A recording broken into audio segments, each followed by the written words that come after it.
The rhythm section anchored every great heavy record. But once in a generation, a drummer arrived who left even the masters staring in disbelief. These were the players who turned technique into legend.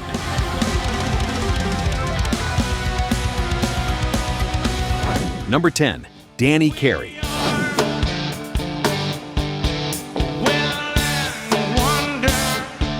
By August 2019, very few live performances in heavy music generated more stunned reactions than Numa.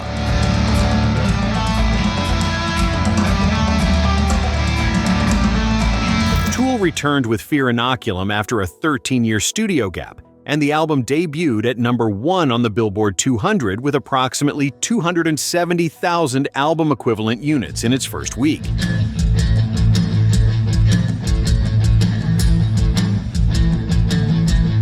Born May 10, 1961, he was 58 years old at the time of the album's release, still playing with the balance of a fusion technician and the physical weight of a metal powerhouse. That combination made him a hero to the next wave of progressive heavies.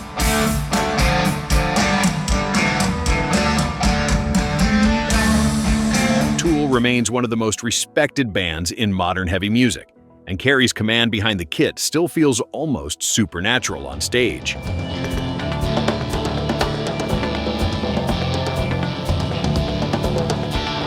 Number 9, Dave Lombardo.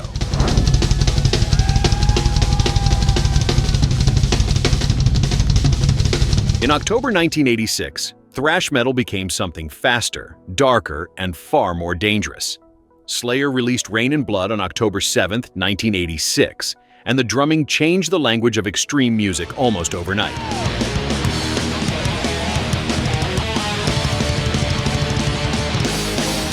Born February 16, 1965, Lombardo was just 21 years old when he attacked the kit with a speed and precision that sounded almost inhuman for the era.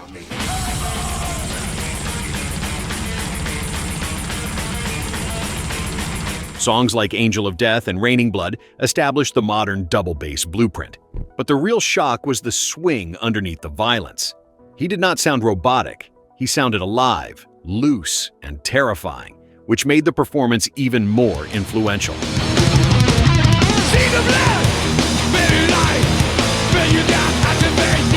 That album became the measuring stick for generations of heavy drummers. Rain and Blood was eventually certified gold in the United States. Decades later, Lombardo remains one of the most respected names in metal, still carrying the same explosive intensity into projects like Mr. Bungle, Misfits, and Empire State Bastard.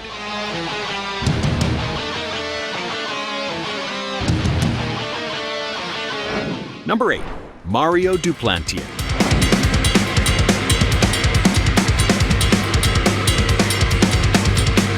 Long before the mainstream discovered Gojira, the metal world already understood that something extraordinary was happening behind that drum kit.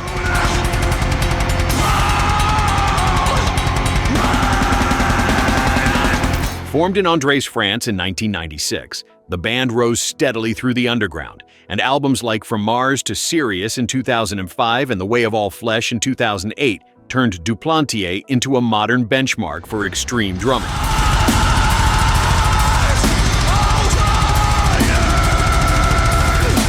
His playing fused death metal force with tribal tom work, enormous groove, and a rare sense of dynamics.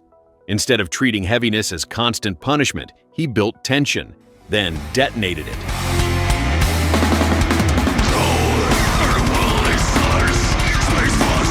His visibility exploded again on July 26, 2024, when Gojira performed during the Paris Olympic Games opening ceremony, making them the first metal band to perform at an Olympic opening ceremony in the event's history.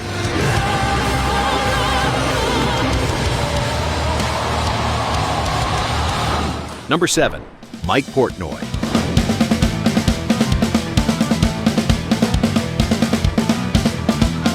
Decades of modern drummer awards told part of the story, but one crisis proved why so many musicians viewed him with such deep respect.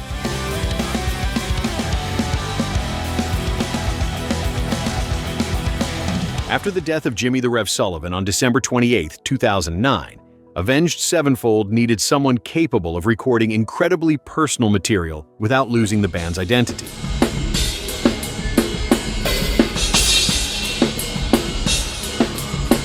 Portnoy stepped in for the sessions that became Nightmare, bringing not just technical control, but emotional intelligence.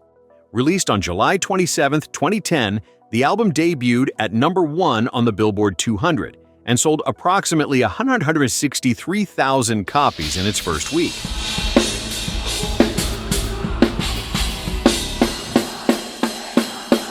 He learned the material quickly, honored the Rev's style, and still sounded completely authoritative.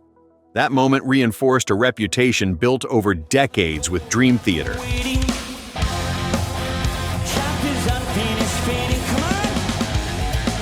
Portnoy had long spoken of Neil Peart of Rush as his greatest inspiration, and his own legacy eventually reached that same rare level of cross-generational respect.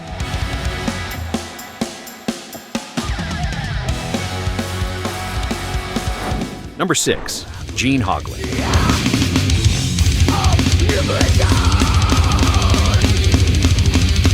When Death released Individual Thought Patterns on June 22, 1993, many listeners heard a new level of precision enter extreme metal. Before that point, death metal drumming often prized chaos, speed, and brutality above all else.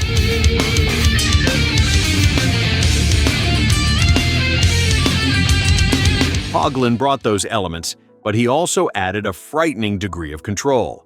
Nicknamed the Atomic Clock, he attacked complex arrangements with total authority, making impossible shifts feel almost effortless.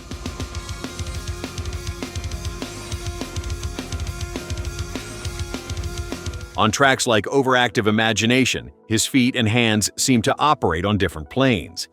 That precision gave Chuck Schuldiner's music a new architecture, helping turn Death from a pioneering band into a truly advanced one.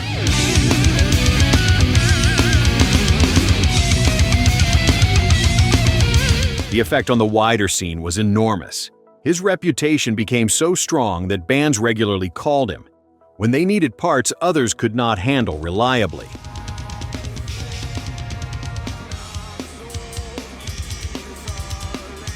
Devin Townsend, who worked with him extensively, has praised his precision and professionalism in numerous interviews. Later drummers, such as George Collius of Nile and John Longstreth of Origin, carried pieces of that blueprint forward.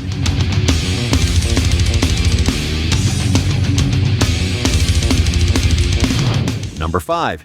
Vinnie Paul.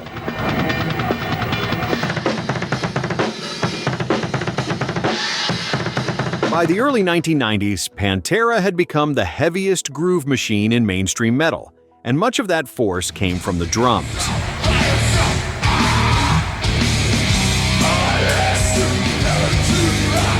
Vulgar Display of Power arrived on February 25, 1992, and was certified 2 times platinum in the United States, a staggering feat for an album that aggressive. Vinnie Paul drove it with a huge cutting kick drum sound and a groove that never loosened its grip.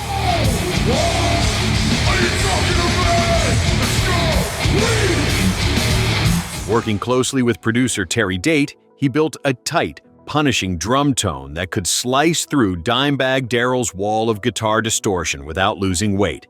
The result was both brutal and strangely catchy, the perfect engine for songs like Mouth for War and Walk.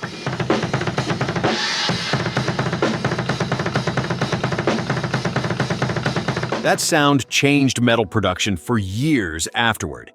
Zakk Wylde often spoke with deep admiration about Pantera's rhythmic power, and drummers from Chris Adler of Lamb of God to Charlie Benante of Anthrax carried traces of that attack into later eras.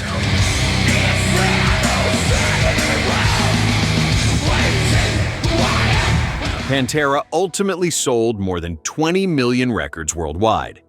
Vinnie Paul's death on June 22, 2018 closed one of metal's great chapters, but the sound he helped create is still instantly recognizable from the first kick drum hit.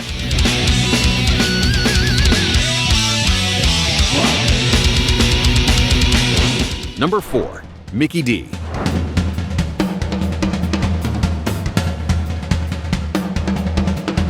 For a band built on speed, volume, and stamina, there could not be a weak link behind the kit. When Mikkey Dee joined Motorhead in 1992, he stepped into one of the loudest jobs in rock and made it seem almost easy.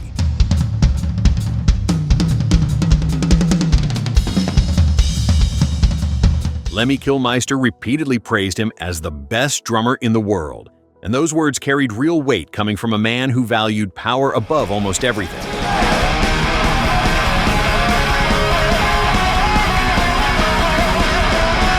Night after night, Dee powered through brutally fast sets, then launched into extended solos that still felt musical rather than indulgent. On records like Sacrifice from 1995, his attack blended hard rock swing with the brute force of speed metal.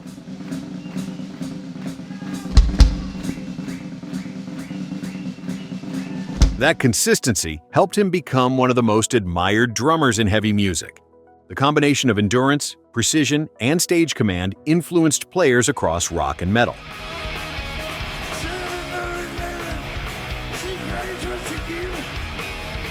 After Lemmy's death in December 2015, Dee joined Scorpions as a full member in 2016, proving his value to another legendary band. Even in his 60s, he remains a fierce live performer, and his years with Motorhead still stand as one of the great durability tests in heavy metal history.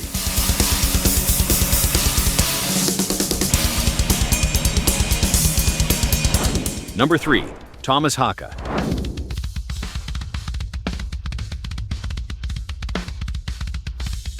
Few individual songs have humbled more professional drummers than Bleed.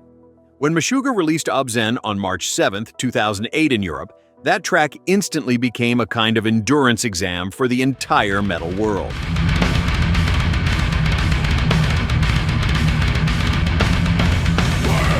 The reason was not just speed.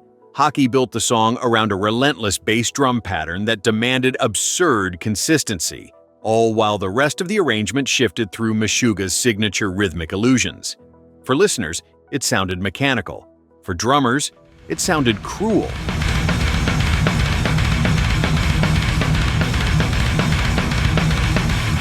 Countless players posted their own attempts online, and even highly accomplished professionals admitted how hard it was to maintain the pattern cleanly.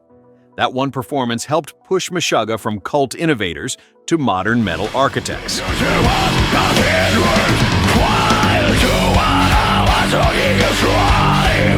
Haake's influence reached beyond technique into composition, because he also played a major role in shaping the band's rhythmic identity.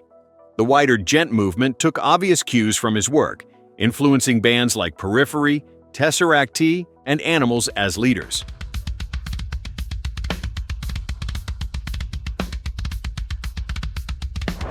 Number 2.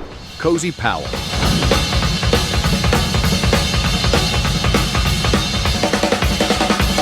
In 1973, a drummer doing this much damage on the charts was still a rare sight.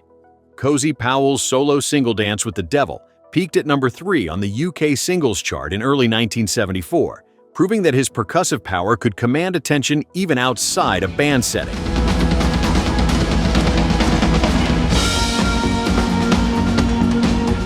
But chart success was only one piece of the story.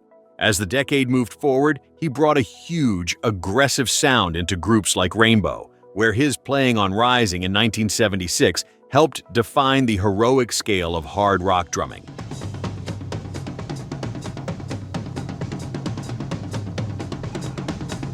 He looked and played like a star, not a background musician, and that changed how audiences viewed the role. That larger-than-life presence mattered deeply in the years that followed.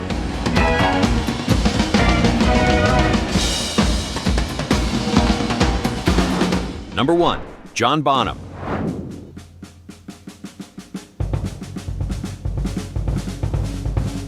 At Headley Grange in Hampshire during 1971, one recording setup became part of rock history.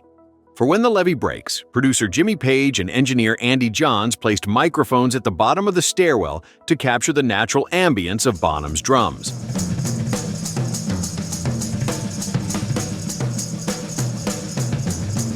What came back through the speakers was enormous, deep, and instantly unforgettable. That sound helped define the possibilities of hard rock recording, but the real reason musicians watched him in awe was the feel. Many times I've wondered how much there is to know. Bonham combined brute strength with groove, pulling from blues, funk, and sheer physical power in a way nobody else could quite replicate. Even his simplest fills felt enormous.